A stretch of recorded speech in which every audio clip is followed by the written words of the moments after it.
धन्वंतरि जयंती को हर वर्ष मनाती है और इस वर्ष भी ये बहुत ही प्रसन्नता का विषय है कि हम अम्बाला में एकत्र हुए हैं धन्वंतरि पूजन के लिए, धन्वंतरि जयंती के निमित्त।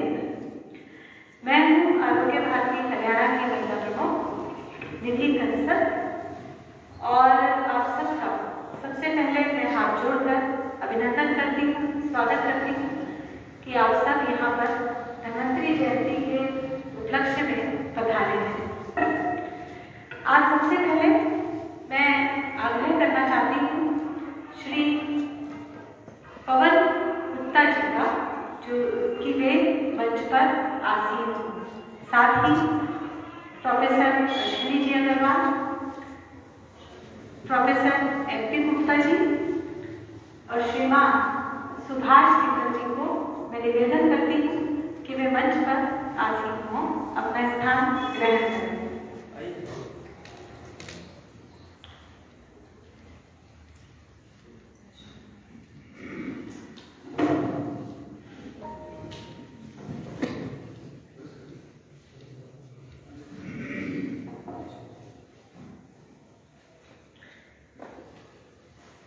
मंच पर आसीन इन सभी सम्मानित सज्जनों का मैं संक्षिप्त परिचय कराना चाहूंगी।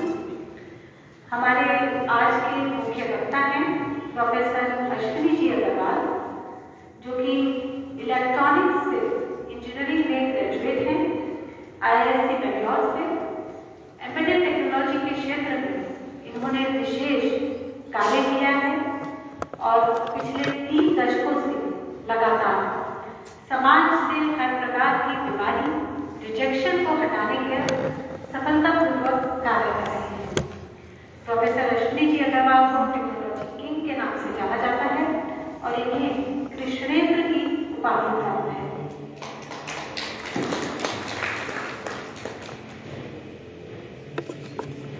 मैं आग्रह करती हूँ माननीय अशोक कक्कड़ जी से कि वे फूलमाला के द्वारा प्रोफेसर अश्विनी जी अग्रवाल का सम्मान करें।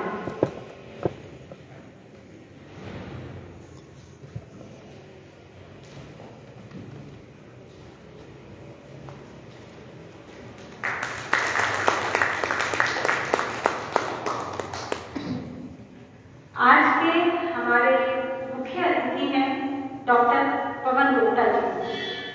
वैसे तो डॉक्टर पवन जी किसी भी परिचय के मोहताज नहीं है। हम सब उन्हें बहुत समय से एक मजबूत स्वयं सेवक के रूप में देख रहे हैं। राष्ट्रीय स्वयं सेवक संघ से जुड़े हुए उन्होंने कई क्षेत्रों में उल्लेखनीय कार्य किए हैं। ये सेवा निवृत्त हैं deputy director AYUSH department Himachal Pradesh से और हरियाणा योग आयोग के मानद सदस्य हैं। हरियाणा प्रांत आरोग्य भारती के अध्यक्ष के रूप में सफलतापूर्वक कार्य कर रहे हैं। विद्या भारती जैसे कई संगठनों से अहम भूमिका ये निभा रहे हैं। मैं आग्रह करती हूँ माननीय गुंजाल जी का कि वे डॉक्टर पवन जी का स्वागत करें। यहाँ मैं आप सबको बताना चाहूँगी कि डॉक्टर माननीय गुंजाल जी हमारे अम्बाला के एक विशिष्ट जाने माने व्यक्तित्व हैं और तुलसी ग्रुप ऑफ इंस्टीट्यूशन के चेयरमैन के पद पर कार्यरत हैं। आज हमें विशेष सानिध्य प्राप्त हुआ है प्रोफेसर MP गुप्ता जी का। प्रोफेसर MP गुप्ता जी अपने बाल्यकाल से ही राष्ट्रीय स्वयं सेवक संघ से मजबूती के साथ जुड़े रहे हैं। युवावस्था से ही बहुत सी सामाजिक गतिविधियों में इन्होंने कार्य किया। DAV कॉलेज अम्बाला सिटी में प्रोफेसर के पद पर कार्यरत रहे। भारत विकास परिषद के प्रांतीय अध्यक्ष के कार्य किरदार को भी इन्होंने बखूबी निभाया है। इस स्थान नीलकंठ मंदिर की कमेटी में भी इनका महत्वपूर्ण योगदान रहा है। मैं आग्रह करती हूँ श्रीमान महावीर जी से कि वे प्रोफेसर एस.पी. गुप्ता जी का स्वागत फूलमाला के द्वारा करें।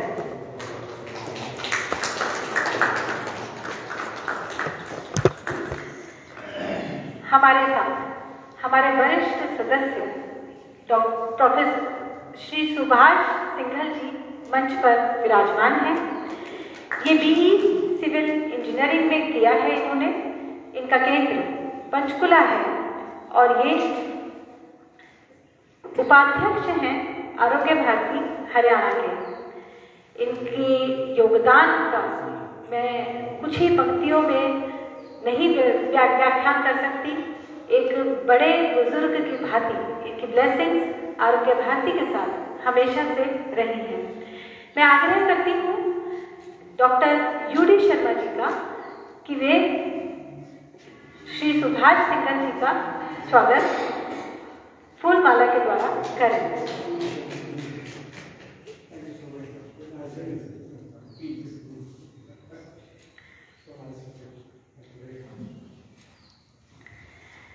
अब मैं मंच पर आसीन सभी सम्मानित जनों से निवेदन करना चाहती हूँ कि दीप प्रज्वलन करके धन्वंतरी पूजन के कार्यक्रम को हम आरंभ करें।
अब धन्वंतरी स्तवन हम सब 3 बार ओम के उच्चारण के बाद गाएंगे। मैं आग्रह करूंगी कि धन्वंतरी स्तवन करवाएं।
कामे राज्यं न स्वर्गं न पुनर्भवम् कामे दुःखसप्तानां प्राणिनामर्पिताशनम्।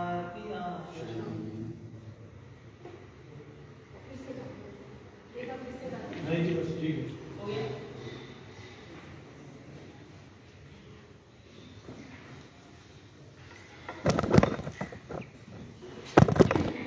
आरोग्य भारती एक सेवा संगठन है जो कि स्वास्थ्य के क्षेत्र में कार्यरत है। स्वस्थ व्यक्ति के स्वास्थ्य की रक्षा, यही है मुख्य उद्देश्य आरोग्य भारती का। स्वस्थस्य स्वास्थ्य रक्षण, और साथ ही सामान्य जनों में यह भाव विकसित करना कि मेरी हेल्थ, मेरा स्वास्थ्य मेरी जिम्मेदारी है। My health is my responsibility. आरोग्य मम स्वभाव अधिकार कर्तव्य च। आज धन्वंतरि जयंती के इस अवसर पर हमारे मुख्य वक्ता हैं प्रोफेसर अश्विनी जी अग्रवाल, जो कि व्याख्यान देंगे धन्वंतरि बीज ज्ञान के द्वारा पर्यावरण प्रदूषण से किस प्रकार से मुक्ति पाई जा सकती है आकाश तत्व को उपयोग करके। तो मैं अब प्रोफेसर MP गुप्ता जी को आग्रह करती हूँ कि वे कुछ शब्द हमें गाइडेंस के दें।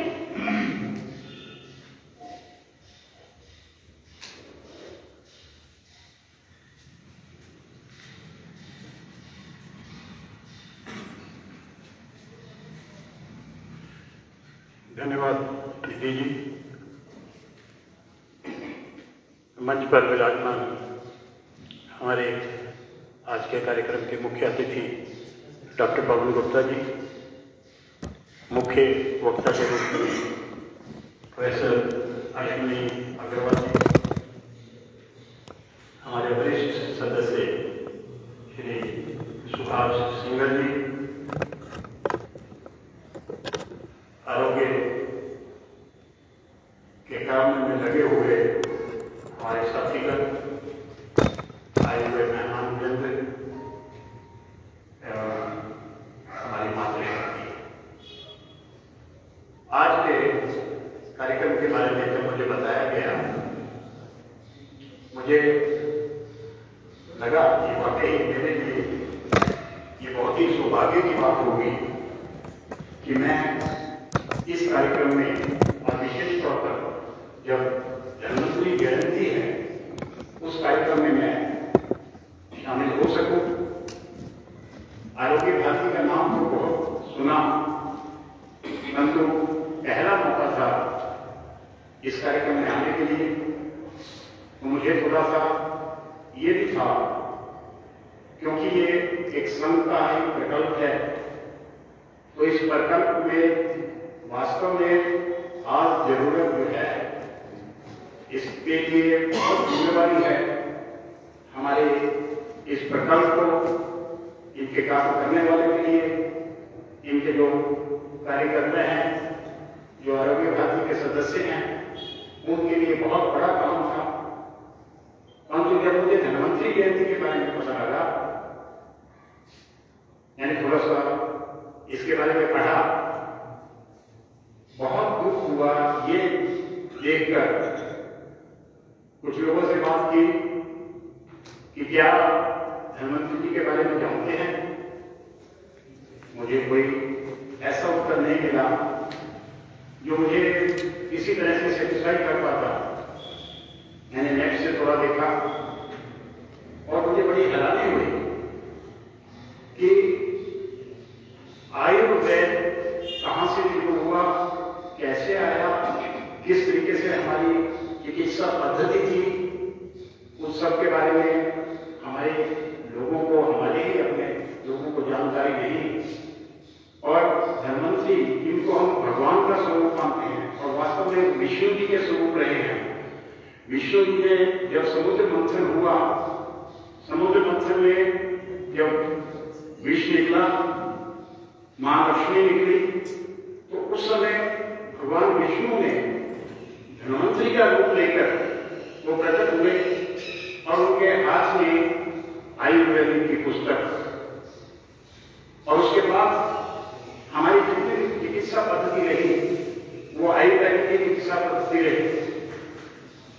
हम सैकड़ों हजारों सालों तक कभी मुगलों के अधीन रहे, आक्रामकता बाहर से आते रहे, हम लोगों को रोकते रहे, परंतु सैकड़ों हजारों सालों में भी हमने अपनी संस्कृति को नहीं भुलाया, अपने संस्कारों को नहीं भुलाया, अपनी परंपराओं को नहीं भुलाया, अपने तौर तरीकों को नहीं भुलाया। यही कारण है कि आज तक हमारी जो पुरानी परंपराएं हैं वो चल रही थी, उसी तरीके से चलती रही। परंतु बड़ा दुख होता है अभी जब हम ये सोचते हैं कि जब देश आजाद हुआ उसके बाद जितने नीचे हमें आना पड़ा या नीचे हम आए, उसकी शायद पाताल में भी कोई ऐसा स्थान नहीं जहां हम रुक पाते। ये तो भगवान का बहुत शुक्र है कि पिछले कुछ सालों से हम लोग वापस रिवाइव कर रहे हैं अपने उन परंपराओं को, अपनी उस संस्कृति को, और उसमें जो योगदान है, मेरा इशारा किस तरफ है आप लोग अच्छी तरह जानते हैं। आज धनवंतरी के नाम से भी हमारे यहाँ दिवाली से पहले धनतेरस रहती है। क्या हमारे लोगों को पता है कि धनतेरस क्या रहती है, क्या होती है, क्यों मनाया जाता है? उन्होंने उसको धन के साथ जोड़ दिया, जबकि वो धनवंतरी जयंती धनवंतरी भगवान धनवंतरी के लिए था वो, और उस समय लोगों को यही बताया जाना चाहिए था कि ये भगवान धनवंतरी की जयंती है, ये आयुर्वेदिक के जन्मदाता की जयंती है, यही वो दिन है। इसीलिए दिवाली से पहले जब लक्ष्मी पूजन हम करते हैं तो लक्ष्मी पूजन से पहले हम धनवंतरी जी की पूजा करते हैं, इसलिए वो धनतेरस मनाया जाता है। अनुवाद नहीं जानते, हमें भुलवा दिया गया, हमें गलत रास्ते पर डाल दिया गया, हम अपनी संस्कृति को भूल गए। खैर, ये बात क्योंकि धनवंतरी जयंती के बारे में थी, मुझे कुछ शब्द इसके बारे में कहना जरूरी था, क्योंकि मेरे दिल की पीड़ा थी कि आज हमारे परिवारों में हम धनवंतरी जी के नाम को नहीं जानते, जबकि जब मुझे नेट पर थोड़ा सा पढ़ने का मौका मिला, हर तरह की चिकित्सा पद्धति हमारी इस आयुर्वेदिक में है। जो आज की चिकित्सा पद्धति है वो सिम्प्टोमेटिक है, परंतु हमारी जो आयुर्वेदिक शिक्षा पद्धति रही है वो हमारे पूरे शरीर के लिए इस तरीके से हमें क्या जरूरत है, कब जरूरत है, कैसे जरूरत पड़ेगी, कैसे हम इसको ठीक करेंगे, ये सब कुछ उसमें है, परंतु हम उसको भुलाते रहे। इस बारे में ये मुझे बहुत अच्छा लगा कि स्वस्थ व्यक्ति, स्वस्थ परिवार, स्वस्थ ग्राम यानी शहर और स्वस्थ राष्ट्र। व्यक्ति सबसे छोटे एक बिंदु है हमारे राष्ट्र का। अगर व्यक्ति स्वस्थ होगा, समाज अपने आप स्वस्थ हो जाएगा, समाज स्वस्थ होगा तो राष्ट्र स्वस्थ होने में देर नहीं लगेगी। जैसे अंग्रेजी कहावत है, you take care of a penny, pound will take care of itself. आप पैसे का ध्यान रखेंगे, रुपये का ध्यान अपने आप हो जाएगा। इसी तरीके से अगर हम सबसे छोटे यूनिट व्यक्ति का ध्यान रखेंगे तो परिवार का ध्यान, समाज का ध्यान और राष्ट्र का ध्यान अपने आप में आ जाएगा। आज बहुत कुछ कहने को था, बहुत कुछ है, परंतु आज हमारे बीच में वक्ता है प्रोफेसर लक्ष्मी अग्रवाल जी, इनसे मुझे कहीं पर मिलने का मौका मिला। सिर्फ आधा घंटा इनसे बात हुई और आधे घंटे में ही मुझे लगा कि ये तो एक ज्ञान का सागर है, उस सागर में से एक तो बूंद भी अगर हम ले पाए तो मैं समझता हूँ कि हमारा जीवन सार्थक हो जाएगा। इसलिए मैं आप लोगों के और उनके बीच में ज्यादा देर तो नहीं ठहरूंगा, परंतु फिर भी कुछ बात मैं जरूर कहना चाहूंगा कि ये जो हमारा शरीर है, प्रभु ने इस शरीर को जिस तरीके से बनाया है, हमारे जो अंग हैं जिस तरीके से उनको शक्ति दी है, वो हम 100 साल की जीवन कहते हैं, परंतु ये 100 साल से कहीं अधिक चलने वाली चीज है। आपने देखा कि जब किसी व्यक्ति की मृत्यु होती है तो हम उनकी आंखें भी ले लेते हैं, और जब आंखें लेते हैं उन आंखों को जब कहीं दूसरी जगह आरोपित करते हैं तो वो आंखें फिर अपना कार्य करती रहती हैं। इसका मतलब ये 100 सालों के लिए नहीं। हमारे लंग्स हैं या हमारी किडनी है, हम इसको निकाल करके किसी दूसरी जगह आरोपित करते हैं, ये फिर शुरू हो जाती है, उतना ही काम करना शुरू कर देती है।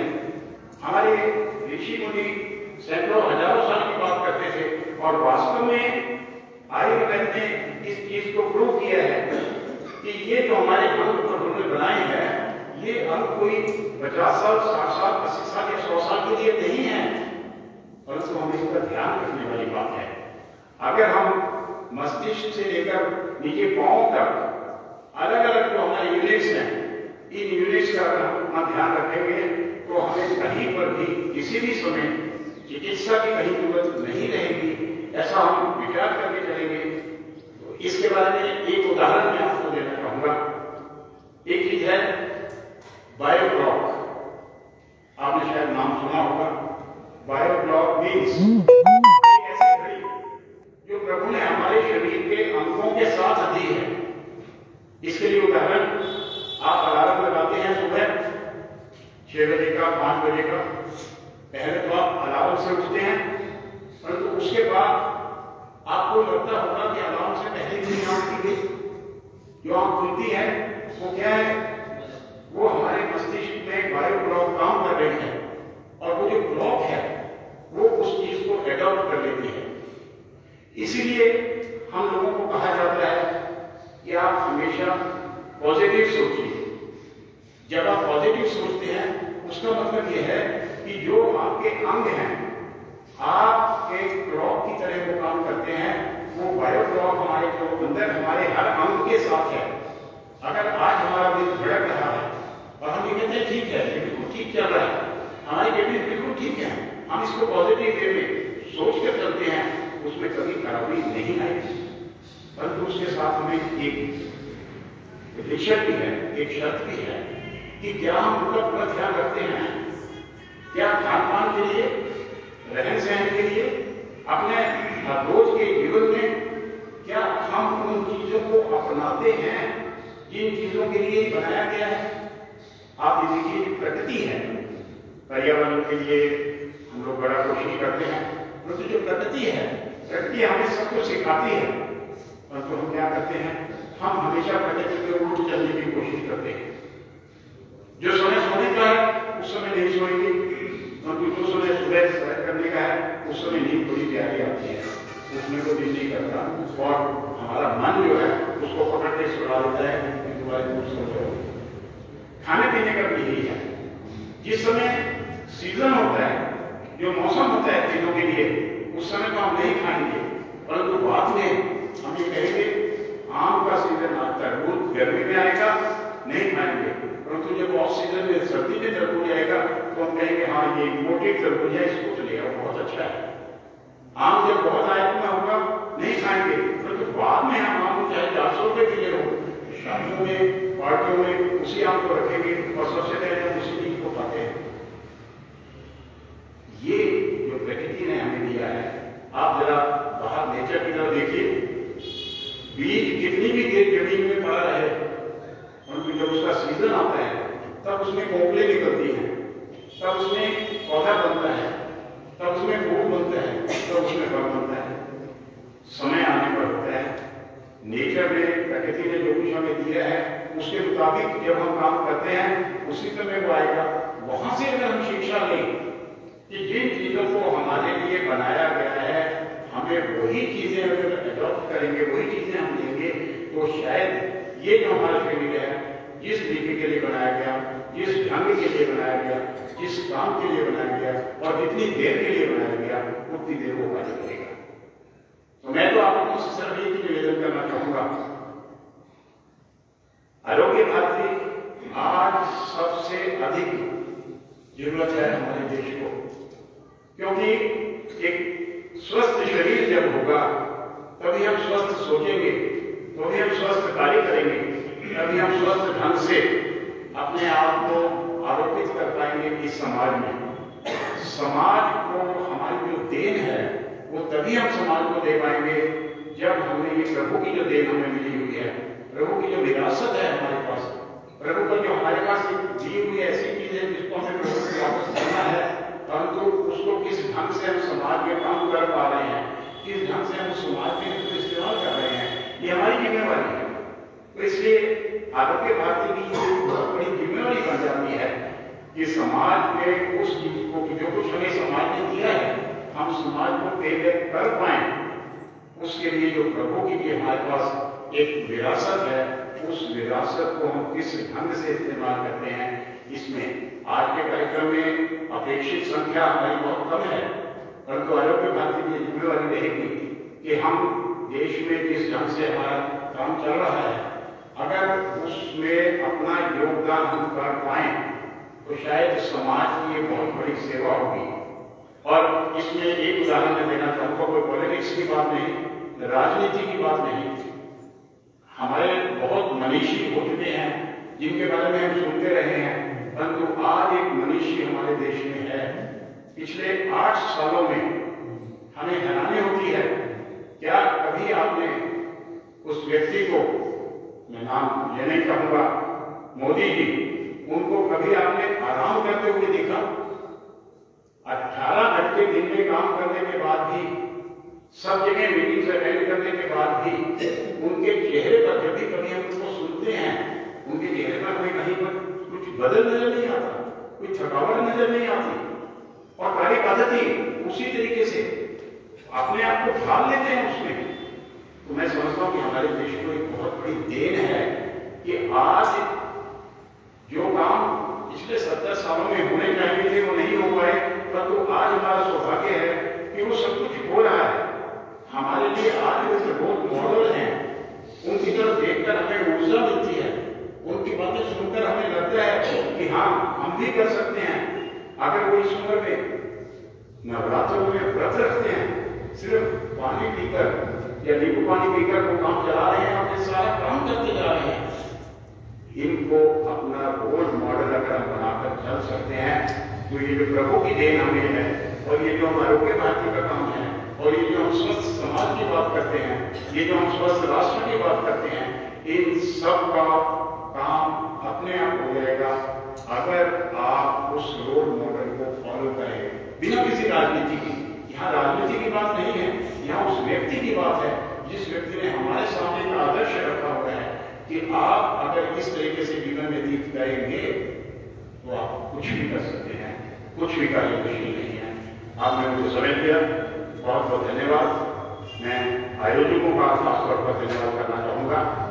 मैं हमारे पंकज अग्रवाल जी का विशेष तौर पर और निधि कंसल जी का विशेष तौर पर धन्यवाद करना चाहूँगा कि इन्होंने एक जिम्मेवारी ली हुई है।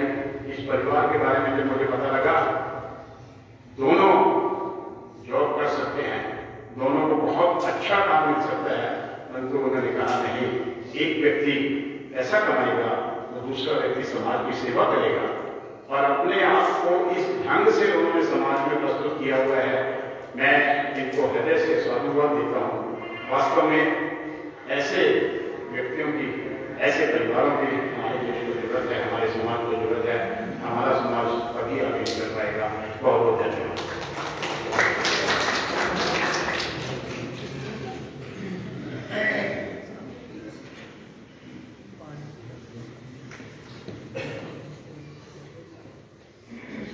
प्रोफेसर MP गुप्ता जी का बहुत बहुत धन्यवाद उनके विनम्र वचनों के लिए। अब मैं ज्यादा समय न व्यतीत करते हुए प्रोफेसर अश्विनी जी अग्रवाल को मंच पर आमंत्रित करना चाहूंगी कि वे हमें व्याख्यान दें धन्वंतरी बीज ज्ञान के बारे में।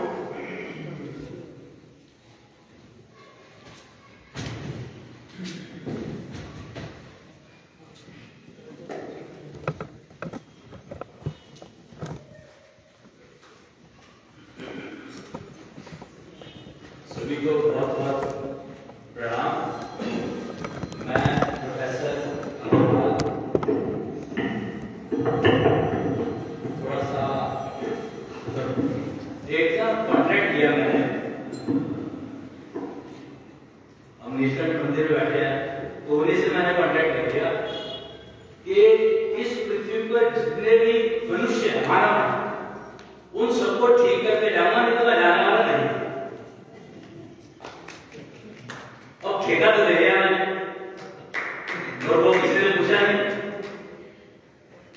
अब ठेका लेने का मैंने सोचा कि ये होगा कैसे। तो जब बहुत सारे लोगों से बातचीत हुई तो वो कहते हैं तो ऐसा कोई सिस्टम नहीं बना, कम्युनिकेशन सिस्टम नहीं बना कि तुम अपनी ये बात लोगों तक पहुंचा सको, तो ठीक तो करना बहुत दूर की बात है। मैंने कहा अच्छा। फिर मैंने सोचना शुरू किया। मैं टेक्नोलॉजी का आदमी, जैसा कि मेरे को इंट्रोडक्शन में मैंने बताया गया, मैं टेक्नोलॉजी का आदमी हूँ, टेक्नोलॉजी पे काम करता हूँ, तो टेक्नोलॉजी का यूज तो कहीं ना कहीं कर ही सकता हूँ। तो मैंने डिसाइड किया कि मैं नया सूर्य हूँ, और उसको बनाने के लिए मेरे को चाहिए ही किसी से, और जब मैं उसको लगा दूंगा तो अगर उसमें चमक होगी तो अपने आप दिखेगी, लोग अपने आप आएंगे। तो और उसमें सबसे बड़ा एडवांटेज मुझे ये था कि मैं किसी के ऊपर डिपेंडेंट नहीं, और नीलकंठ मेरे साथ थे, क्योंकि उनसे जो ठेका लिया था मैंने, तो पूरा बनाना तो उनका काम था। और मैं उसमें मैंने मेरे ख्याल से मुश्किल से कितने टाइम लगाया, 6 महीने नहीं, 6 महीने भी कहा, 3 महीने।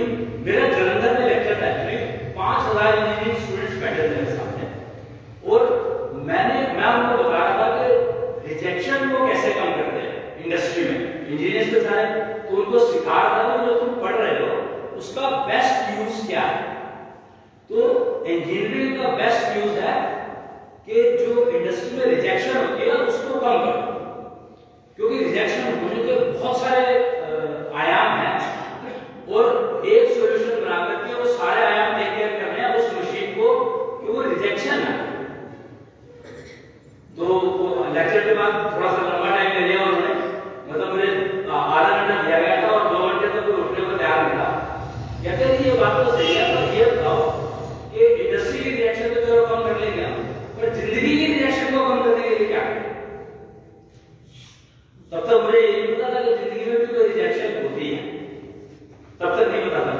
ये 2003 की बात है, 2004 फरवरी 2004 की बात है।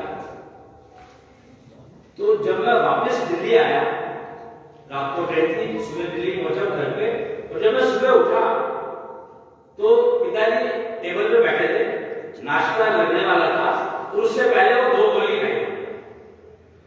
तो मुझे तुरंत समझ में आ गई रिएक्शन क्या है, कि इतना स्वाद नाश्ता बना हुआ है, उससे पहले 2 गोली खानी पड़ेगी उस रिएक्शन को कम करने के लिए, जिससे वो नाश्ता कर सके। तो रिएक्शन समझने में तो को 1 मिनट लगा, और फिर मैंने कुछ वो सूर्य बनाने वाली वो टेक्नोलॉजी तो मैंने जल्दी में डिसाइड कर ली थी। फिर उसके ऊपर कुछ कार्य करना शुरू किया। तो मैंने एक चरक हुए हैं ऋषि जिन्होंने चरक संहिता लिखी थी, उसके पहले पेज पर उन्होंने एक वो लिखा है, एक वाक्य कहूंगा मैं उसको, एकल औषधि, पवनी शायद याद हो कि एकल औषधि मतलब एक औषधि जो हर रोग का इलाज है। तो ये अल्टीमेट है आयुर्वेद का। अब उसके ऊपर काम तो मेरे ख्याल से चल ही रहा होगा आयुर्वेद में। मेरे को आयुर्वेद की बहुत ज्यादा जानकारी नहीं है, क्योंकि मैं टेक्नोलॉजी का, पर एकल औषधि जो शब्द है वो मेरे दिमाग में बैठ गया। ये इसका मतलब ये संभव है कि कोई एक चीज ऐसी है अवेलेबल जिसको आप यूज करके हर रोग का इलाज कर सकते हो। चलो मेरे को एक सॉल्यूशन दिखाई दे गया, मैंने उसको रिकॉर्ड कर दिया। फिर मैंने कहा कि अब सबसे बड़ी प्रॉब्लम क्या है, पैथोलॉजी है। इतनी बड़ी लैब है, उसके अंदर इतने सारे सिस्टम लगे हुए, उसके अंदर इतने सारे टेस्ट होते हैं, तो यहाँ पे कुछ गड़बड़ है। तो कोई एक ऐसा सिस्टम होगा जिससे आप डायग्नोस कर सकोगे, सारी प्रॉब्लम पता लग जाए, जड़ प्रॉब्लम की जड़ पता लग जाए। तो ऐसा भी कोई सिस्टम होगा। तो एकल डायग्नोस्टिक सिस्टम रिकॉर्ड में आ गया, 2 पैरामीटर्स। उसके बाद क्योर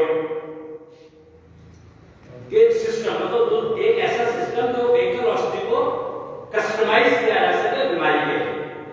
एकल औषधि होगी, एक औषधि होगी, पर बीमारियां अलग उसी औषधि को आपको अगर बीपी की बीमारी है तो आप बीपी की तरह से ले लो उसको तो ठीक हो जाए। आपको शुगर की प्रॉब्लम है तो उसी औषधि को आप कस्टमाइज कर लो शुगर की तरह से, शुगर के लिए तो शुगर की प्रॉब्लम ठीक हो जाए। कैंसर की प्रॉब्लम है उसी को आपने कस्टमाइज किया कैंसर के लिए तो कैंसर का काम, कैंसर को रिकवरी का काम कर लेगी। तो एक प्रोसीजर होना चाहिए, एक एकल औषधि, एकल डायग्नोस्टिक और एकल प्रोसीजर, ये होना चाहिए। तो अब ये तीन चार चीजें मतलब जो सूर्य से जो निकल रही है, किरणें निकल रही है, किरणें मैंने बनाया, सूर्य बनाना रहेगा, कोई बात नहीं। अब चलते आगे चलते हैं। तो मुझे समझ में आया कि डायग्नोस्टिक के लिए नब्ज ज्ञान होता है, तो उसके ऊपर थोड़ी सी रिसर्च की गई, हमारी टीम है, मतलब कई सारे लोग इन्वॉल्व है इसमें। तो हमें लगा कि अगर हम नब्ज ज्ञान को डिजिटल कर दें, आज की टेक्नोलॉजी से जोड़ दें, तो मेरे ख्याल से एक सिस्टम है जो सब कुछ डायग्नोस कर सकता है, ये संभव है। क्योंकि पैथोलॉजी लैब में ये संभव नहीं है, पैथोलॉजी लैब में आपको ब्लड और वो लेना पड़ता है, इसीलिए एक मशीन है जो आपके सिर्फ 2 या 3 4 पैरामीटर चेक करती है। लेकिन नब्ज ज्ञान का जब हमने थोड़ा सा अध्ययन शुरू किया तो पता लगा आपको कि रावण को ज्ञानी कहा जाता है, या उसमें जो भी एक अलग आता है, तो पहले उसको ज्ञानी कहा जाता है। तो उसको ज्ञान क्या था, हमने जब इसकी खोज की तो पता लगा कि रावण को तकरीबन 1.5 करोड़ नब्ज का ज्ञान था, यानी वो 1.5 करोड़ तरह की वेरिएशन एक पल्स के अंदर, एक हार्टबीट के अंदर पढ़ सकता था। आगे चले तो ऋषि वशिष्ठ जो राम जी के गुरु थे, उनको तकरीबन 3.5 करोड़ ज्ञान का ज्ञान, और ऋषि दुर्वासा का नाम भी सुना ही होगा आपने, तो उनको तकरीबन 10 करोड़ ज्ञान का ज्ञान।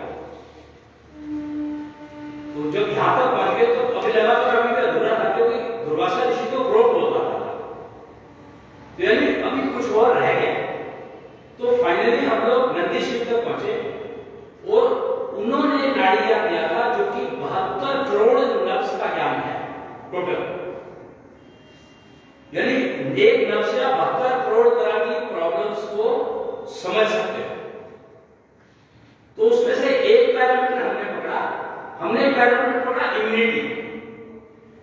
अगर आपकी इम्यूनिटी ठीक है तो बीमारी होगी, सिंपल सा। तो इम्यूनिटी पकड़ लिया और उस पूरे 72 करोड़ में से एक पैरामीटर निकाला, सेंसर बनाया, पल्स ऑक्सीमीटर सबने देखा होगा, तो कोरोना ने तो सबको बताई दिया पल्स ऑक्सीमीटर क्या है। तो हमने उसी को कस्टमाइज किया और उसमें से एक वो पॉइंट निकाला, एक फ्रीक्वेंसी निकाली जो कि इम्यूनिटी रिफ्लेक्ट करती है, मतलब आपकी इम्यूनिटी का लेवल बता देती है। इंस्ट्रूमेंटेशन, इलेक्ट्रॉनिक्स और टेक्नोलॉजी तो मेरे पास आती थी मेरे को, तो मैंने एक मशीन बनाई, वो पंकज दिखाएंगे जब मशीन है, तो मैंने एक मशीन बनाई जो कि उस पैरामीटर को पढ़ करके और वैल्यू दे देते हैं कि अब तुम्हारी ये पोजीशन है, करंट पोजीशन इम्यूनिटी लेवल की ये है, और अगर उस लेवल को आप इंप्रूव करते जाओ तो गारंटी है आपको कोई बीमारी होगी। और ये टेस्ट किया फिर हम लोगों ने, करीब आप बिलीव करेंगे कि मैं तकरीबन ये मशीन है छोटी सी, इसमें यहां सेंसर लगा हुआ है और सेंस करते हैं और ये डिस्प्ले दे देता है, यहां पर टेबल बनी हुई है, ये बता देती है क्या वैल्यू है। तो मैं ये मशीन का इसलिए कहता कि हमें बेसिकली इम्यूनिटी लेवल पता करना है। अब मैं यहां पर वो मशीन मेजरमेंट हुई इम्यूनिटी को समझने के लिए, फिर हम धन्वंतरी जी के ज्ञान में घुसे। उससे पहले हमने धन्वंतरी जी के ज्ञान को छेड़ा नहीं, पहले हम लोग टेक्नोलॉजी को समझना चाहते थे कि टेक्नोलॉजी से यूज हो सकती है कि नहीं हो सकती। फिर हम धन्वंतरी ज्ञान में गए तो हमें समझ में आया कि धन्वंतरी जी ने बीज ज्ञान दिया, धन्वंतरी का बीज ज्ञान। और बीज ज्ञान क्या है? जड़ी बूटी, बिना बीज के तो पौधा निकल नहीं सकता। तो बीज का ज्ञान, कौन सा बीज कौन सा जड़ी देगा, जड़ी आएगी उससे, उस बीज की कैरेक्टरिस्टिक्स क्या क्या है, और उसको आप कैसे कैसे कहाँ यूज कर सकते हो, सारा आयुर्वेद में दिया हुआ है। पर बीज ज्ञान का हमने जब मतलब समझा तो एक स्टेटमेंट सुना हुआ आपने, 5 तत्वों से सब कुछ बना है। मेरे को कौन स्टेटमेंट सबने सुना होगा। तो यहाँ पर हमें समझ में आया कि एक्चुअली 5 बीज से सब कुछ बना है और हर बीज 5 तत्वों से बना है। और 5 बीज कौन से हैं जिससे हम बने हैं, इंसान बना है? तो एक है भौतिक बीज, भौतिक शरीर जिससे बना है, जो कि आपके सारे कर्मेंद्रिय जिसको कहा है। दूसरा बीज है मेंटल बीज, मानसिक बीज, जिसको जो कि डिसाइड करता है, सोचने का काम करता है, डिसीजन लेने का काम करता है, सोच समझने का काम करता है। दूसरा बीज होगा मानसिक बीज। फिर तीसरा बीज हुआ नॉलेज बीज यानी ज्ञान बीज, क्योंकि क्या करना है वो तो अपना मेंटल बीज ने बता दिया, पर कैसे करना है वो हमें ज्ञान बीज से ही पता लगेगा। तो ज्ञान बीज होता है, उसको हम लोग स्पिरिचुअल बॉडी कहते हैं। स्पिरिचुअल यानी ज्ञान, पूर्ण ज्ञान। तो तीसरा बीज होगा ज्ञान, ज्ञान बीज। चौथा बीज है ऊर्जा। बिना एनर्जी के तो आप काम कर नहीं सकते। तो ऊर्जा आपके शरीर में जनरेट होती है, नहीं पैदा होती है, जिसका आप उपयोग करते हो कर्म करने के लिए। तो ऊर्जा के जनरेशन का एक बीज होता है, उसको कहते हैं एनर्जी जनरेशन सीड बीज।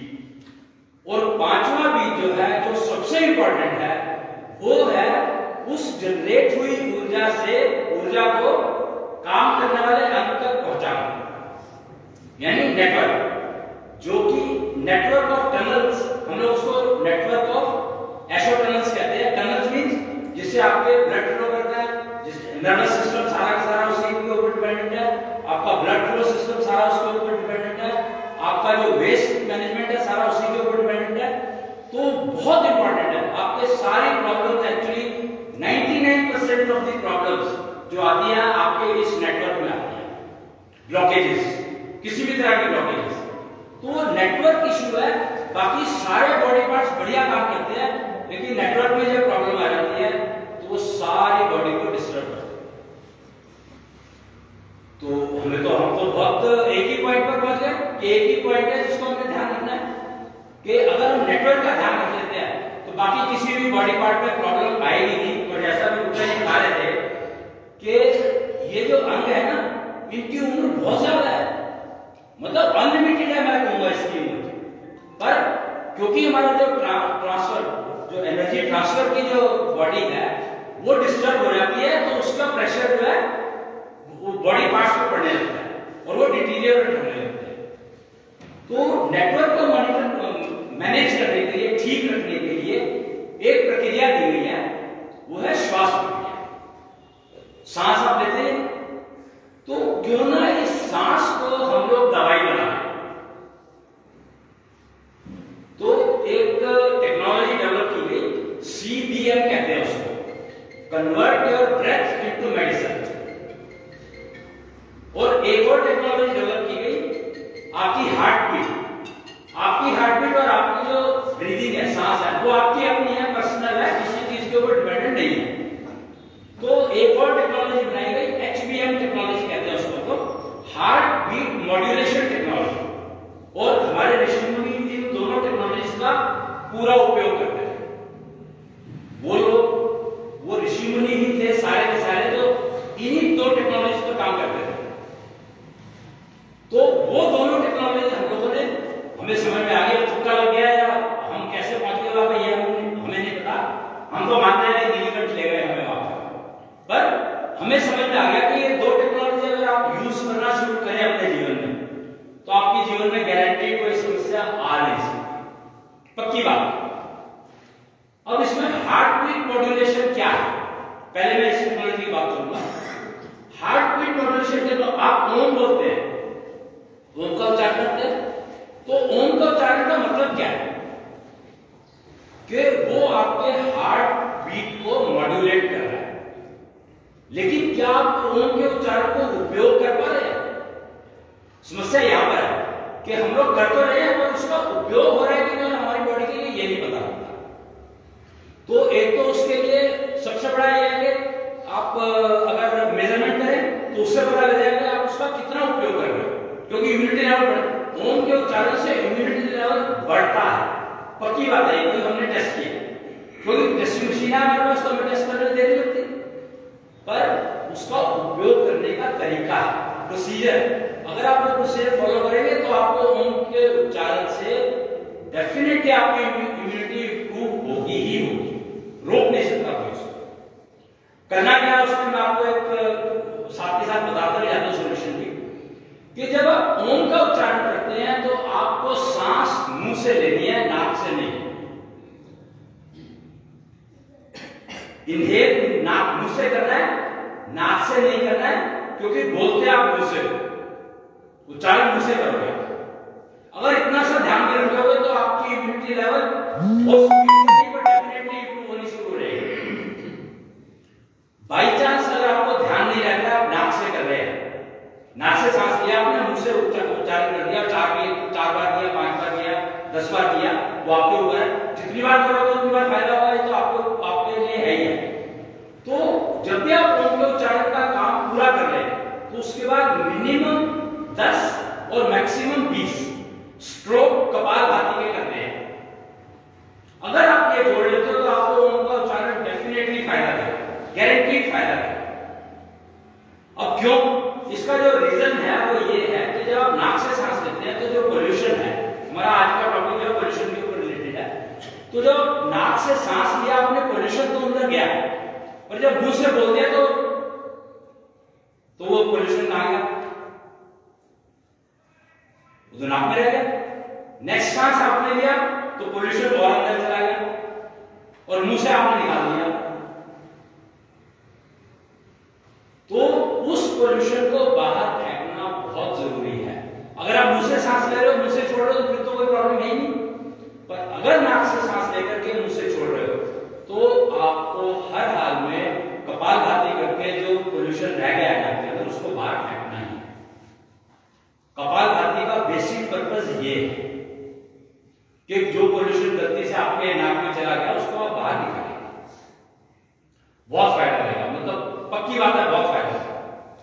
तो और ओम जो है वो उसकी आवाज इतनी होनी चाहिए कि एटलीस्ट आपके कान में जाए। क्यों? क्योंकि वो आवाज आपकी हार्ट बीट से मॉड्यूलेशन तो आपका होगा, पर वो कान में गई और आपने रिसीव करेगी। जब वो आप रिसीव करेंगे और जहां पर भी आपको प्रॉब्लम है, मान लो आपको घुटनों में प्रॉब्लम है, तो वहां पर एक प्रोसीजर है, एक्यूपुलर कहते हैं हम लोग उसको। एक्यूपुलर का मतलब होता है अपनी उसको स्टिंग, इसको खाल को खींचना, ऐसे मेरे ख्याल से दिखाई दे रहा होगा सबको। तो ओम का उच्चारण कर रहे हैं जब, तो उसी ड्यूरेशन में अगर आपको जहां पर पेन है वहां पर अगर आप ये प्रक्रिया करते हैं तो वो जो साउंड आपके अंदर जाएगी, मॉड्यूलेटेड साउंड, वो आपको डेफिनेटली फायदा देगा। तो आपके जो जॉइंट्स की प्रॉब्लम्स, मस्कुलर प्रॉब्लम्स, तकरीबन आप इससे काफी हद तक क्योर कर सकते हैं। ये ओम के उच्चारण का उपयोग है। ऐसे ही बहुत सारे मंत्र हैं, पहले भी है, नए भी आए हुए हैं, उनका अगर आप ठीक से उपयोग करना सीख लें, समझ लें, तो आपके शरीर में समस्या तो नहीं, पेन की समस्या तो डेफिनेटली नहीं हो सकती। ये इंस्टेंट रिलीवर है सारे के सारे। अगर आपको अभी कमर में पेन है मान लो, और ये करते हो आप एक्यूपुलर का काम करते हो और उच्चारण करते हो ओम का या पर्टिकुलर मंत्र का जो बताया गया है उस काम के लिए, हर काम के लिए मंत्र अलग अलग है, तो उसका अगर करोगे आप तो आपको डेफिनेटली फायदा होना शुरू हो जाएगा इंस्टेंटली, और 2-4-5 मिनट में। तो ये तो है हार्ट बीट मॉड्यूलेशन टेक्नोलॉजी। दूसरी मैंने बताई CBM, यानी convert your breath into medicine technology. उसमें क्या होता है, कबीर जी ने कहा है कि जो आप सांस की, आपकी श्वास की प्रक्रिया है, और जो भक्ति एक शब्द बताया उन्होंने, तो भक्ति का अर्थ है कि आपका जो सांस की प्रक्रिया है, श्वास प्रक्रिया है, उसमें सांस लेने और छोड़ने का समय तकरीबन बराबर हो। एग्जैक्ट बराबर तो होना नहीं है, पर कोई बात नहीं, तकरीबन बराबर रहेगा तो भी चलेगा। भक्ति यही है कि आप अपने श्वास प्रक्रिया को सम में लाएं। बहुत मुश्किल काम है, मेरे ख्याल से टोटल असंभव काम नहीं होती, इसलिए भक्ति नहीं होती। आज की तारीख में भक्ति क्यों नहीं होती? उसका कारण यही है कि श्वास प्रक्रिया को सम में लाना ऑलमोस्ट इम्पॉसिबल, संभव ही नहीं। हमने बहुत एक्सपेरिमेंट करके देखे, बहुत लोगों को ट्राई किया, नहीं हुआ। फिर हमने कहा कि अब क्या किया जाए, तो हमें समझ में आया कि एक प्रक्रिया होती है श्वास योग। ये हमने सर्च किया तो पीछे जाकर पता लगा स्वर योग एक होता है जो आपने पता नहीं सुना है कि नहीं सुना, प्राणायाम के ऊपर, प्राणायाम का सीनियर स्वर योग कहलाता है और स्वर योग का सीनियर श्वास योग कहलाता है। तो मतलब आधार श्वास योग है, उससे स्वर योग निकला और उससे प्राणायाम निकला। तो अगर आप श्वास योग का अभ्यास शुरू कर दें तो मेरे ख्याल से आपको आपकी भक्ति अपने आप होने लगेगी। आप मेडिटेशन करने की कोशिश करते हैं, नहीं हो पाता, लेकिन आप श्वास योग की अभ्यास करेंगे तो आप एवर मेडिटेट स्टेट में रह सकते हो। एक और स्टेटमेंट कही जाती है कि वर्तमान में रहना सीखो। अब वर्तमान में रहना सीखो, हमने पूछा कि वर्तमान कहते हैं ईश्वर, तो कहते हैं बस गया। तो जो चीज चली गई वो वर्तमान कैसे हो सकती है? तो हमें समझ में आया कि जो सांस आपने लिया था वो है भूतकाल, गया, वो दोबारा वापस आने वाला नहीं है। और जो सांस आप आगे लेंगे, पता नहीं आएगा कि नहीं आएगा, तो वो भविष्य है। और जो आप सांस ले रहे हो वो है वर्तमान। सांस की ड्यूरेशन को जितना लंबा कर लो उतना वर्तमान आपका बढ़ जाएगा। आपके कंट्रोल में आ गया टोटल, तो आपकी तो लॉटरी हो गई। अगर आप वर्तमान को पूरे दिन का कर ले तो मेरे ख्याल से आपको कोई समस्या आने का सवाल ही नहीं है। और वो श्वास योग से डेफिनेटली संभव है। अब श्वास योग है, श्वास योग कुछ भी नहीं है, धीरे धीरे सांस लेना, धीरे धीरे सांस छोड़ना, बस इतना ही तो करना है। अब मैं आपको एक सांस लेकर के दिखाऊंगा, मुझे थोड़ा ध्यान से देख लेना, क्योंकि चलो क्वेश्चन में दोबारा भी दिखाऊंगा, पर एक बार दिखा रहा हूं तो शायद एक बार तो समझ आ जाएगा। ध्यान से देखिएगा मुझे, मैं यहां पर दिख तो रही हूं, एक सांस लेकर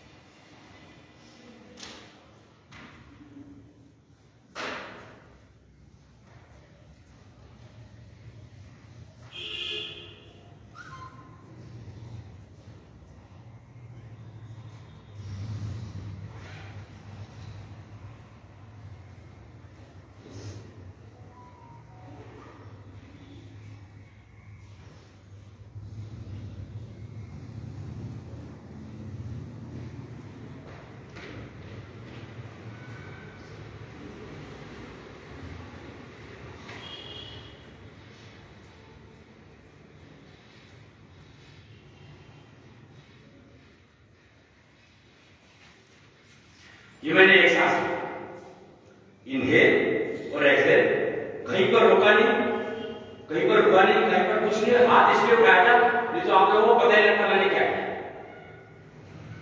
तो इतने ही करना, ये है श्वास योग। अब इस श्वास योग का उपयोग करना है, सबसे पहले हमें निष्ठा जागृत करनी। इस श्वास योग के माध्यम से आप अपने प्रति निष्ठा जागृत कर सकते हैं बहुत जल्दी, अपने प्रति। जैसे कि ये बताते हैं गुप्ता जी ने बताया था, स्वस्थ व्यक्ति, स्वस्थ परिवार, स्वस्थ समाज और स्वस्थ राष्ट्र। तो स्वस्थ व्यक्ति कौन? जिसका मन और बुद्धि एक लय में काम करे। मन कुछ कह रहा है, बुद्धि कुछ कह रही है, तो समस्या आएगी। तो उन दोनों को सिंक्रोनाइज करना है, एक लय में लाना।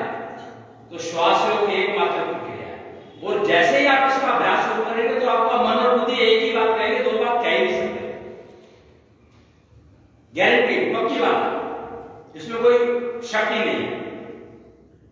और शुरू करो, 40 दिन, सिर्फ 40 दिन लगते हैं, आपका शरीर इस प्रक्रिया का अभ्यासित हो जाएगा, पकड़ लेगा। तो आपका नॉर्मल केस में भी सांस धीरे धीरे चलेगा। और आप देखोगे कि आपको अभी 8 घंटे में काम करके जितना थक जाते हो, उससे ज्यादा काम 4 घंटे 6 घंटे में कर लोगे और थकान बिल्कुल नहीं होगी, पक्की बात है। दूसरा बात यह है कि मैंने जो हाथ उठाया था उसके दो कारण थे। एक तो ये बताने के लिए कि ये आप जो ये प्रक्रिया है दिख जाए कि मैं क्या कर रहा हूं, सांस अंदर ले रहा हूं, छोड़ रहा हूं। और दूसरा ये था कि ऐसा नहीं होना चाहिए जब आप काम कर रहे हो और आपका सांस से ध्यान सांस पर है और काम कर रहे हो तो काम में जरूर गलती होगी, तो ऐसा नहीं होना चाहिए। सांस अपना स्लो चलना चाहिए, श्वास योग्य तरीके से चलना चाहिए और काम भी आप करते हैं। तो हाथ अपना काम कर रहा है और श्वास अपना काम कर रहा है, दोनों काम एक साथ संभव है, किए जा सकते हैं। और वर्तमान में रैपिड में 10 काम एक साथ कर सकते हो, पक्की बात है। मतलब मैं हैरान होता हूं कि इतनी सिंपल सी प्रोसेस और इसका अभ्यास भी क्या करना है। इसको अगर आप निष्ठा जागरण के लिए मान लो कि हमें अपने प्रति निष्ठा जागरण करनी है और परिवार को एक टीम के हिसाब से समझो, परिवार को एक टीम के हिसाब से समझो कि ये एक टीम है और मुझे इसका सदस्य बना रहना है। परिवार में मैं अपनी तरफ से कोशिश कर, जो मैं कंट्रीब्यूट कर सकता हूं वो करूं, इसको टीम को बने रहने के लिए, उसको डैमेज ना हो किसी तरह का, ये मैं ध्यान रखूं। हर प्राणी अगर ये कर लेगा तो आपका परिवार को कोई समस्या आई नहीं सकती। गारंटी, मेरी सारी चीजें जो मैं गारंटी करता हूं 100% एश्योर्ड, बिकॉज ये प्रक्रिया ऐसी है जो आपके मन और बुद्धि को डिस्टर्ब होने नहीं देगी। बाहर चाहे कितनी भी बड़ी कोई कोशिश कर ले आपको आफत करने की, आ नहीं सकती आपके पास। फिर जितना जितना ये सिंक्रोनाइजेशन इंप्रूव होता जाए तो आपके आसपास एक शील्ड बनती है। एक ना आपने शब्द सुना होगा ऑरा, तो ऑरा जो है वो एक शील्ड का ही काम करता है बेसिकली आपके, पर वो शील्ड अगर आपके अंदर बन जाए तो वो आपको फायदा पहुंचाएगी। अगर वो शील्ड जब तक बाहर है, जब तक वो वल्नरेबल है, यानी वो उसको कोई नुकसान पहुंचा सकता है। अगर शील्ड को नुकसान होगा तो आपको नुकसान होगा। इसलिए शील्ड को हमने अपने अंदर बिल्ड करना है सो दैट हमें कोई नुकसान ना पहुंचा सके। इनफैक्ट ये देखा गया है कि ज्यादातर जो नुकसान होता है ना दूसरे की ईर्ष्या से होता है, दूसरे की ईर्ष्या हमारी होती है, तो उससे नुकसान हमारा होता है। उसको पता नहीं लगता कि उसका तो खुद का तो नुकसान हुआ होगा, दूसरे का नुकसान हुआ या नहीं हुआ उसको पता नहीं लगता, लेकिन होता है। जब आप इस शीट को बिल्ड कर लेते हैं तो पक्की बात है कि कोई भी आपको किसी भी हालत में नुकसान नहीं पहुंचा सकता, किसी भी कंडीशन में आपको नुकसान नहीं पहुंचा सकता, क्योंकि वो शीट इतनी स्ट्रॉन्ग रहती है। जो आपने सुना होगा, कर्ण का नाम सुना होगा, जिसको कवच और कुंडल मिले थे बाय बर्थ, तो वो यही शीट एग्जैक्टली वो यही शीट थी जो उनको बाय बर्थ ही मिली थी, यानी उन्होंने कुछ दिनों से कमाई होगी, ऐसा मैं मानता हूं। तो ये संभव है, ये आप भी अपने अंदर इसको बिल्ड कर सकते हैं। तो ये दो टेक्नोलॉजी होगी, इन दो टेक्नोलॉजी से अगर आप अपने शरीर को मेंटेन कर लेते हैं, मेंटेन क्या करते हैं, इन दो टेक्नोलॉजी का यूज भी कर लेते हैं, तो शरीर मेंटेन अपने आप हो जाएगा। अब यहां पर एक शब्द का यूज किया गया था, प्रकृति। हम बात करते हैं प्रकृति की, तो प्रकृति जो है वो उसको बिगाड़ता कौन है, वो बिगड़ कैसे जाती है, हम इतना ध्यान रखते हुए बिगड़ जाती है, तो उसके लिए जिम्मेदार है प्रवृत्ति। अगर आपकी प्रवृत्ति में कोई दोष आ गया है तो आपकी प्रकृति ठीक रह नहीं सकती। तो ये जो श्वास प्रक्रिया, जो श्वास योग की प्रक्रिया बताई मैंने, जो निष्ठा योग जागरण की बात करी है, निष्ठा जागरण की अपने अपने प्रति, तो ये आपकी प्रवृत्ति को मेंटेन करती है। और प्रवृत्ति अगर आपकी मेंटेन रहेगी तो आपकी प्रकृति आपके कंट्रोल से, आपकी प्रकृति आपके कंट्रोल से बाहर जा नहीं सकती, पक्की बात है। फिर अब ये सब चीजें होके सिस्टम तो हमारा बन गया, अब हमें इसको सूर्य की तरह से स्थापित करना है, वो करेंगे तभी तो दिखाई देगा पूरी। तो उसके लिए अगेन हम वापस करें 5 तत्वों कि 5 तत्व क्या है। तो 5 तत्व आप नाम तो सब जानते हैं, आकाश पृथ्वी जल नहीं होती, पर इसका मतलब क्या है, तो हमें समझ में आया कि जो 5 बीज हैं भौतिक शरीर है जैसे, उसमें पृथ्वी तत्व प्रधान है, पर पृथ्वी ये भी बना 5 तत्वों से ही है। शरीर पांच तत्वों से बना है, मानसिक भी वो भी पांच तत्वों से बना है, ऊर्जा जनरेशन भी पांच तत्वों से बनी है, ऊर्जा ट्रांसफर भी पांच तत्वों से बनी है। पर कौन से बीज का कौन सा तत्व बिगड़ा है उसका डायग्नोसिस अगर हो जाए तो आपकी तो सारी समस्या, सारी प्रॉब्लम, जड़ जो है जिसको जड़ कहते हैं, उसका इलाज वो तो डायग्नोस हो गया कि कौन सा जड़ है, वो मिल गया आपको। बीज का कौन सा तत्व बिगड़ा हुआ है, कौन से बीज का कौन सा तत्व बिगड़ा हुआ है, अगर ये डायग्नोस हो जाता है तो इलाज तो बहुत सारे अवेलेबल है, वो कर लो। तो उसका डायग्नोस्टिक सिस्टम बनाना और उससे उसका यूज करके आप हर प्रॉब्लम का डायग्नोस करवा सकते हो कि कब कौन से बीज का कौन सा तत्व बिगड़ा है, कितना बिगड़ा है, उसका एक मेजरमेंट हो जाता है मशीन से, और उसको क्योर कैसे करना उसके लिए आयुर्वेद आपके पास है, एलोपैथी आपके पास है। आयुर्वेद मोस्ट इफेक्टिव है क्योंकि आपने ना सुना आयुर्वेद में भस्म होती है, काढ़ा होता है, और एलोपैथी में क्या होता है, टैबलेट होती है। टैबलेट क्या है, भस्म को टैबलेट की फॉर्म में दे दो, टैबलेट हो गई। लेकिन फर्क क्या है कि आयुर्वेद की जो भस्म है उसको बनाने का जो प्रोसीजर है वो इतना मतलब डिफाइंड है, इतना वेल डिफाइंड है कि वो आपको साइड इफेक्ट बहुत ना के बराबर देगा ही नहीं होती। मेरे ख्याल से आयुर्वेद का साइड इफेक्ट बहुत कम होता है और लोग कहते हैं कि इफेक्ट वो बहुत तेजी से काम नहीं करता, जबकि आयुर्वेद बहुत तेजी से काम करता है।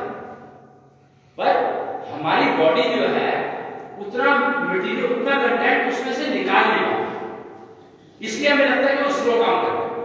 और एलोपैथी के साइड इफेक्ट इसलिए बहुत ज्यादा है क्योंकि वो एक बार तो बहुत तेजी से काम करता है, लेकिन उसने क्या क्या डैमेज कर दिया वो बाद में बता देता है। आयुर्वेद की अगर आपको एफिशिएंसी बढ़ानी है तो आप उसके साथ में मात्र श्वास योग की प्रक्रिया जोड़ ले तो आपको देखो आपको आयुर्वेद की दवाई कितनी इफेक्टिवली काम करती है, कितनी एफिशिएंटली काम करती है। पक्की बात, टेस्टेड है ये सब चीजें। फिर ये सिस्टम हो गया, उसके बाद मेरे को ये लगा मशीन की बात कर रहा था मैं, तो मशीन मुझे लगा कि हर जगह तो मशीन हो नहीं सकती अवेलेबल, तो क्या किया जाए, और हमारा तो काम जनता सेवा के, हमने तो ठेका लिया तो ठेका तो हमने पूरा करना है। तो फिर मैंने एक मोबाइल ऐप बना दिया कि आप अपने घर में बैठ करके अपने मोबाइल में डाउनलोड करके अपने आप को खुद टेस्ट कर सकते हो। वो अवेलेबल है, वो डॉक्टर पंकज अग्रवाल है, नेचुरोपैथी की डॉक्टर है वो वैसे, तो वो आईटी के एक्सपर्ट भी है। तो मैंने उनको कहा कि ऐसे करके बनाओ, मशीन का एक्सपीरियंस था ही हमारे पास, तो वो ऐप बना दिया और आप डाउनलोड करके उससे अपने आप को टेस्ट करेंगे।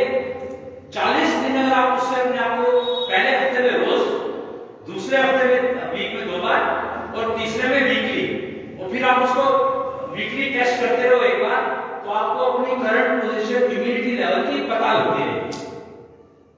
और वो इम्यूनिटी अगर आप मेंटेन कर पाते हो उस वैल्यू पे, उसमें आता है वो लिखा हुआ है, वो सब लेवल्स लिखे हुए हैं, उतनी अगर आप मेंटेन कर लेते हो तो गारंटीड है कि आपको प्रॉब्लम आएगी ही नहीं अपने आप, क्योंकि इम्यूनिटी जो है बीमारियों को अपने आप ठीक करती है। इम्यूनिटी का काम है बीमारी को ठीक करना, रोगों को ठीक करना, और उसके लिए सपोर्ट आपको आयुर्वेद की अवेलेबल है।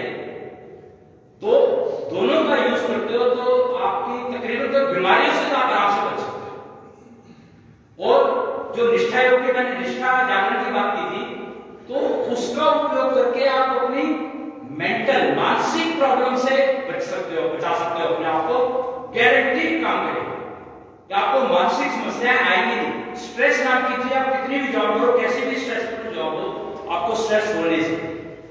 मात्र 4 या 5 सांस ले लो तो आपको कैसी भी स्ट्रेस हो 1 मिनट में गायब हो। ऐसे 1 मिनट में 5 सांस से ज्यादा आप ले सकते, मतलब एवरेज जो है 1 मिनट में 15 सांस कहेंगे, और मैं तकरीबन 1 मिनट में 1 सांस लेता हूं, थोड़ा सा कम हो 40-50 सेकंड के लिए। तो ये मैं सिर्फ लोगों को दिखाते दिखाते, मैं कोई इसका स्पेशल अभ्यास नहीं किया, कुछ नहीं किया, सिर्फ डेमोन्स्ट्रेट करते करते मैं इस लेवल पर पहुंचा। तो जब मैं पहुंच सकता हूं तो आप लोग पहुंच सकते हैं, उसको कोई मतलब मेजर समस्या नहीं है। थोड़ा टाइम लग सकता है, 10 साल मैंने 10 साल लगाया है, तो आप भी 2-3 साल तो लगा सकते हो। 40 दिन अगर आप थोड़ी सी इसकी लग के प्रैक्टिस कर लो तो फिर आपकी शरीर अपने आप इसको अडॉप्ट कर लेगा रेगुलर में, और मेजरमेंट करते रहो, चेक करते रहो। जब आपको लगे कि आपकी वैल्यू थोड़ी सी कम हुई है तो श्वास को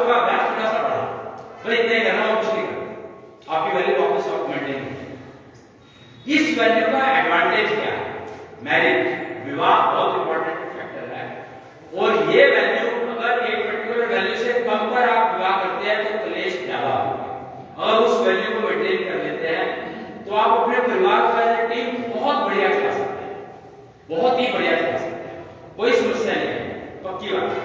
टेस्ट है, टाइम टेस्ट। और पिछले 20 साल से मैं काम कर रहा हूँ, 2003 से शायद 20 होने लगा। इतने 50 लाख से ज्यादा लोगों को मैंने सिखाया है, श्वास क्रिया, श्वास और फोन करके सिर्फ एक बात कही मेरे को कि सर हर सांस में आपकी याद आती है। मैंने भैया हर सांस में याद मत करो, सांस करो और बैठे नीलकंठ उनको याद करो, कुछ एडिशनल फायदा हो सकता है। तो बस मैंने बताना इतना है, कोई सवाल पूछना चाहे तो पूछ सकते जी। वैसे तो हमारा जो भी Indian system Ayurvedic it is highly scientific, बिल्कुल बहुत अच्छा है ये, और एग्री विद एवरीथिंग। लेकिन एक बात मुझे समझ आई कि मुंह से सांस लेना, जो एक्चुअली तो जो आपका पोल्यूशन है, जो आपका नोज है वो फिल्टर आउट कर देता सारा गंद। रुक तो गया ना, रुक गया ना, otherwise if we take breath by mouth the whole pollution will go into the lungs, it will go to the tummy.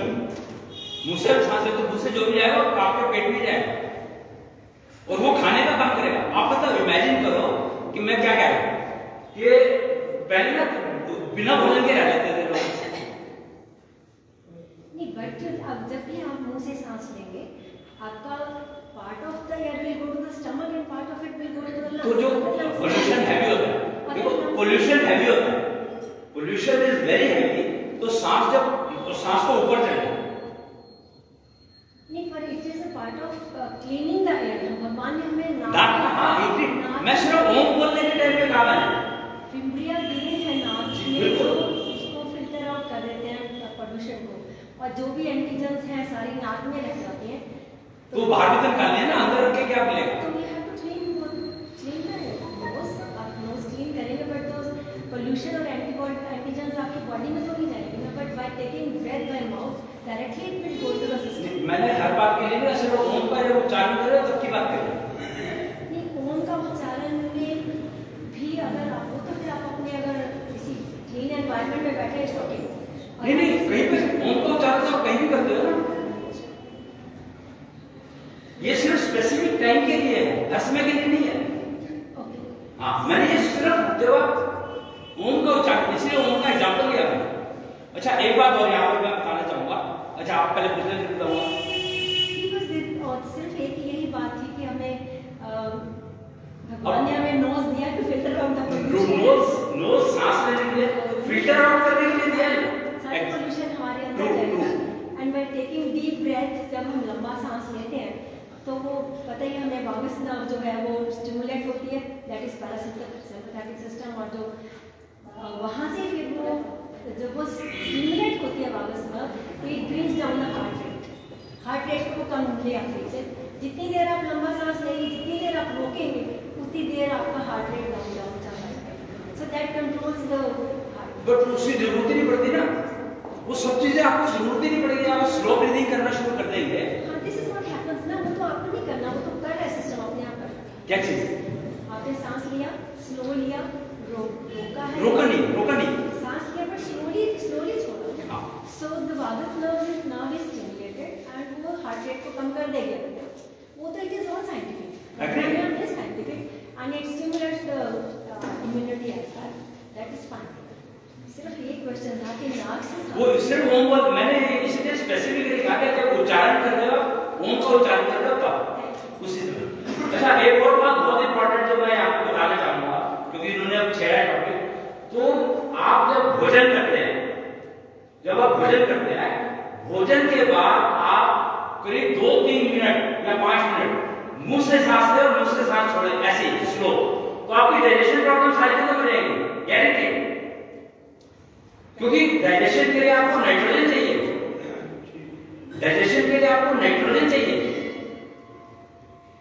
बहुत हेल्पफुल है।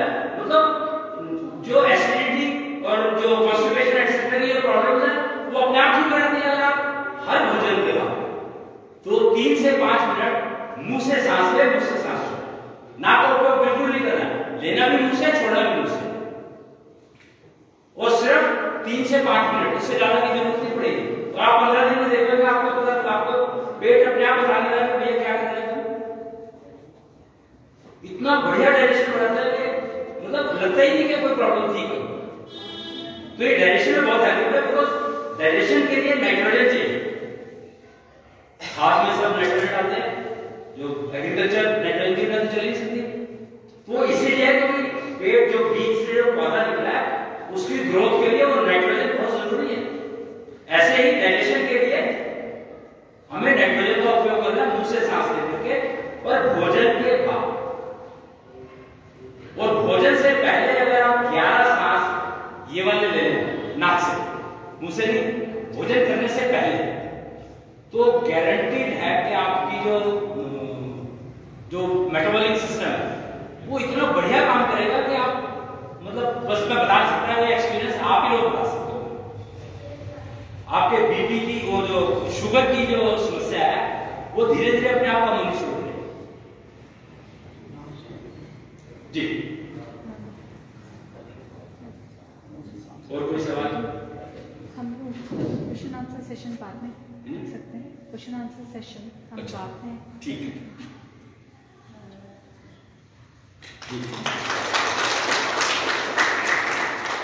मैं बहुत बहुत धन्यवाद करना चाहूंगी प्रोफेसर अश्विनी जी अग्रवाल का, जो उन्होंने अपने ज्ञान सरोवर में से कुछ मोती निकालकर हमें दिए।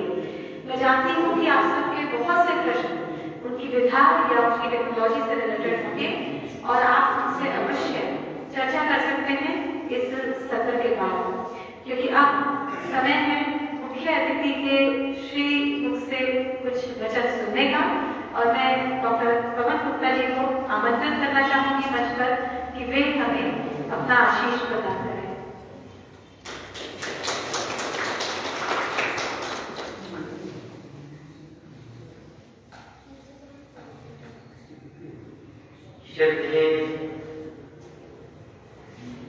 प्रोफेसर अश्विनी जी, प्रोफेसर गुप्ता जी, मंच पर विराजमान श्री कुमार सिंह जी, अम्बाला के आरोग्य भारती के संयोजक डॉक्टर योगेश शर्मा जी, अम्बाला कैंट से श्री अशोक कपूर जी, आरोग्य भारती के संयोजक।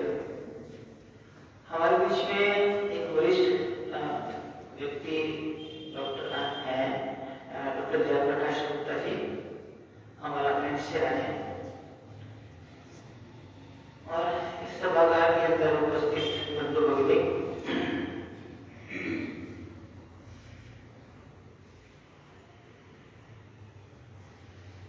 2002 में धन्वंतरी दिवस के उपलक्ष्य के दिन कोची में आरोग्य भारती की स्थापना।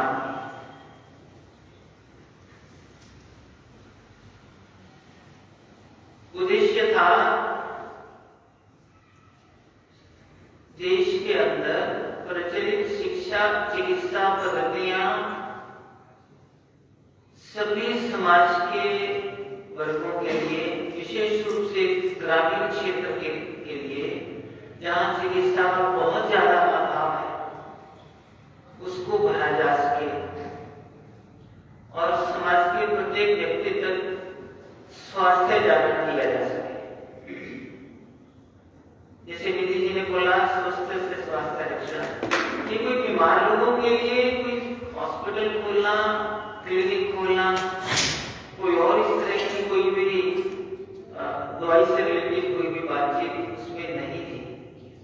केवल स्वास्थ्य जागरण करना और अपने स्वास्थ्य की रक्षा के लिए प्रयत्न करना। वो कैसे? वैसे तो हम लोग यही सोचते हैं कि जब हम चिकित्सा की बात करते हैं तो किसी डॉक्टर के बारे में सोचते हैं, किसी दवाई के बारे में सोचते हैं, हॉस्पिटल के बारे में सोचते हैं, सुपर स्पेशलिस्ट के बारे में सोचते हैं, डायग्नोसिस के बारे में सोचते हैं, फार्मेसी के बारे में सोचते हैं, रेडियोलॉजी की जो डायग्नोसिस पद्धति है उसके बारे में सोचते हैं। लेकिन आरोग्य भारती का ये मानना है कि कोई भी चिकित्सा पद्धति अपने आप के अंदर कोई पूर्णता नहीं रखती है। सबकी अपनी अपनी सीमाएं हैं। तो उन सीमाओं का ध्यान रखते हुए आरोग्य भारती के लोग हैं सभी चिकित्सा पद्धतियों का सम्मान करते हुए, सबसे सहयोग लेते हुए समाज के स्वास्थ्य की चिंता करते हैं। आरोग्य भारती ने लगभग 24 आयाम इस कार्यक्रम को पूरा करने के लिए किए हैं। उनमें से कुछ तो योजनात्मक हैं, कुछ अनिवार्य कार्यक्रम है, जैसे आज हम जिस व्यक्ति यहाँ इकट्ठे हुए हैं, जैसे योग दिवस है और धन्वंतरि जयंती है। कुछ प्रशिक्षण की दृष्टि से हैं हमारे कार्यक्रम, कुछ भारतीय स्वास्थ्य चिंतन के अनुसार हमारे कार्यक्रम है। अब आप सोचेंगे कि भारतीय स्वास्थ्य चिंतन आए हुए तो भारतीय स्वास्थ्य चिंतन ही है, लेकिन एक छोटा सा उसका उदाहरण आपको देता हूँ कि भारतीय स्वास्थ्य चिंतन कैसे।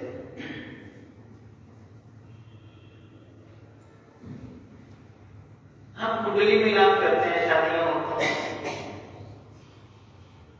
बेसिकली वो स्वास्थ्य चिंतन ही है।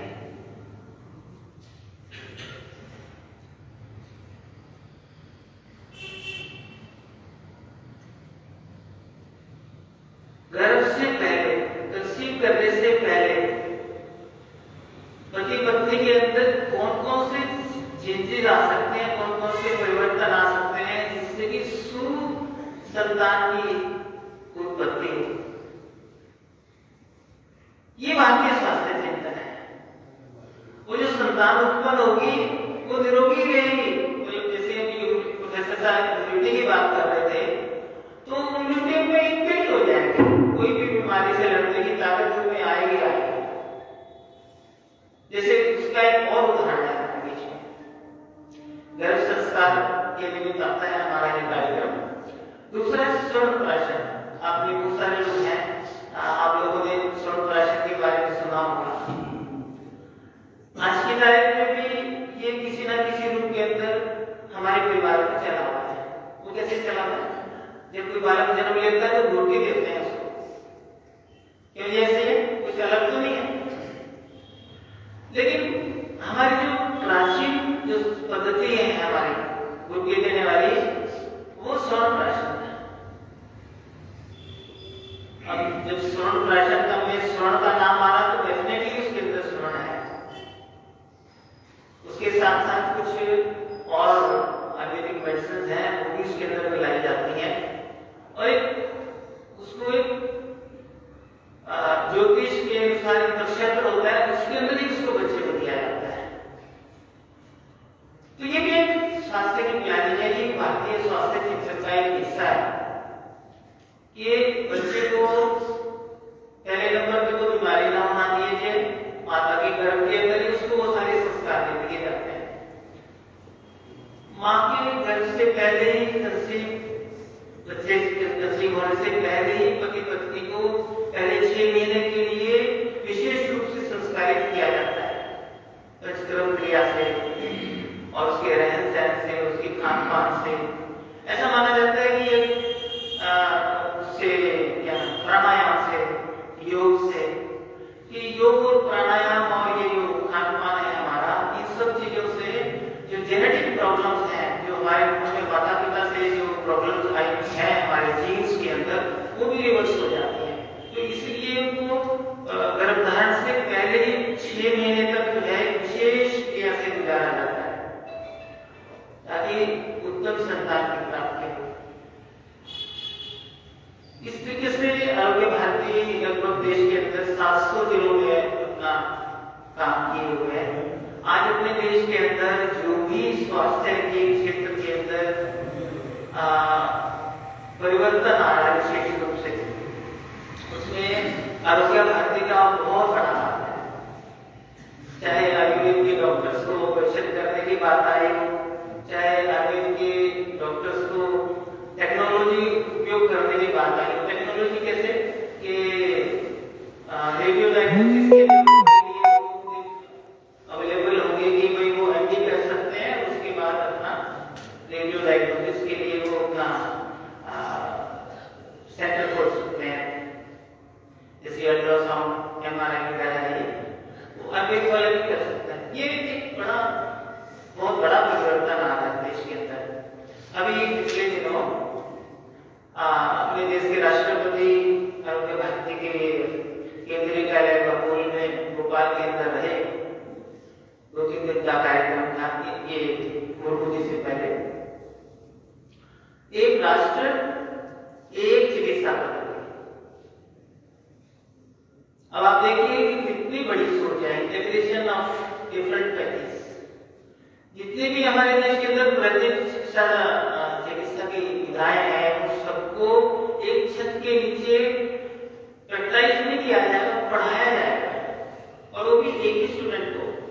अब उसका क्या लाभ होगा उसका कि जो चिकित्सा पद्धति जिस पेशेंट के लिए लागू हो सकती है, अच्छे तरीके से लागू हो सकती है, वो इस बात को समझेगा और उसके बाद उसको प्रैक्टिस करेगा। अब उसके अंदर वो कोई इंफीरियरिटी सुपीरियरिटी कॉम्प्लेक्स का मामला नहीं रहेगा उसके टाइम में कि अगर कहीं सरकारी कहती है कि आयुर्वेद का डॉक्टर जो है वो ऑपरेशन कर सकता है, लेकिन दूसरे लोग हड़ताल पे बैठ जाते हैं, तो वो सुपीरियरिटी की भावना आने वाले कुछ समय में अपने आप ही खत्म हो जाएगी। ये आरोग्य भारती इस तरह के काम देश के अंदर हमारे चले हुए हैं। तो स्वस्थ रहना मेरी अपनी जिम्मेदारी है। निधि जी ने बोला था हम हर रोज प्रार्थना करते हैं सर्वे भवन्तु सुखिनः। अभी कैसे संभव है? हम लोग तो कल्पना नहीं कर सकते कि ये भगवान सभी निरोगी रहें, ये कैसे हो सकता है? आधुनिक विज्ञान बोलता है कि माँ के गर्भ से लेके और शवग्रह तक का जो टाइम है उसको हॉस्पिटल के बिना पूरा हो ही नहीं सकता।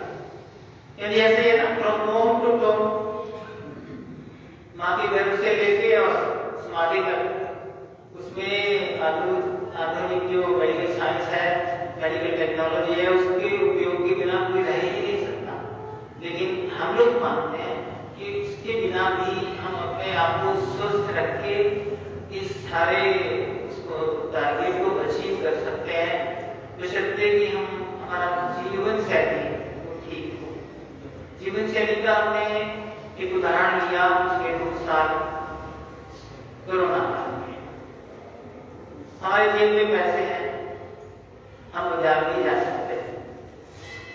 अगर कोई बाजार जाके टिकट भी कर ले कैसे भी इधर उधर से, तो वहां जाएंगे कुछ मिलेगा नहीं खाने के लिए, तो क्या रहा उसका? हमें घर में ही बना हुआ खाना खाने की आदत आ गई। हमारे टीचर ने हमें वो सब कुछ दिया जो हमारे दादी दादी पहले खिलाया करते थे। वो सब के सब सामान किचन में हमारी बनने लग गए, और उसका परिणाम क्या रहा कि हम 2 साल हमारे जो डिजीज प्रोसेस है वो स्लो डाउन हो गया और हमें हॉस्पिटल और डॉक्टर की जरूरत नहीं रही। बहुत लोगों ने देखा नहीं। परिणाम क्या हुआ? हमारी इम्यूनिटी बढ़ गई, बाहर का खाने को मिला, इम्यूनिटी बढ़ गई, तो हमने वायरस को कंट्रोल कर लिया। सारी दुनिया को उदाहरण है इस बात का। और बचा कुचा काम हमारी जो पद्धति है उसमें जो कुछ जड़ी बूटी का ज्ञान दिया, जो हमारे किचन में पहले से पड़े हुए थे। एक बार प्रधानमंत्री जी ने बोला कि वे आप अपना स्वदेशी काढ़े का प्रयोग करिए, और कमाल हो गई। 65% ऑफ द यूरोप और मोर देन 50% ऑफ अमेरिका, सबने उसको उपयोग किया और सब स्वस्थ हो गए। उनकी इम्यूनिटी बढ़ गई और उनका डिजीज प्रोसेस है स्लो हो गया, और उससे सारे देश को, सारी दुनिया को फायदा होगा। और फायदा भी हमारे परंपरागत चिकित्सा पद्धति से ही हुआ। तो आने वाले समय के अंदर हम लोग अपने जो हमारा किचन है, विशेष रूप से हम उसको बोलते हैं हमारा किचन हमारा औषधालय है, उसको उसी तरीके से प्रयोग करें। कल मैं कार्यक्रम में था, प्रोफेसर अश्विनी जी तो आ गए थे, उसमें से बाद में मेरे कोई स्कॉलर अभी वो डॉक्टरेट कर रही थी, बोलेंगे जी आपने बोला है कि खान-पान से और किचन से हम उसको सुधार सकते हैं। मैंने कहा हम भी सुधार सकते हैं। कहते हैं उसमें क्या डालना पड़ेगा? मैं कहते आपके किचन में डालिए आप। मैं कहते क्या सब्जी, मैंने सब्जी जैसे बनाते हैं उसको सीखिए आप, कैसे बनाना सीखना है। कहते उसमें हमारी क्या होती है, मैंने कहते आप मसाला डालते हैं उसको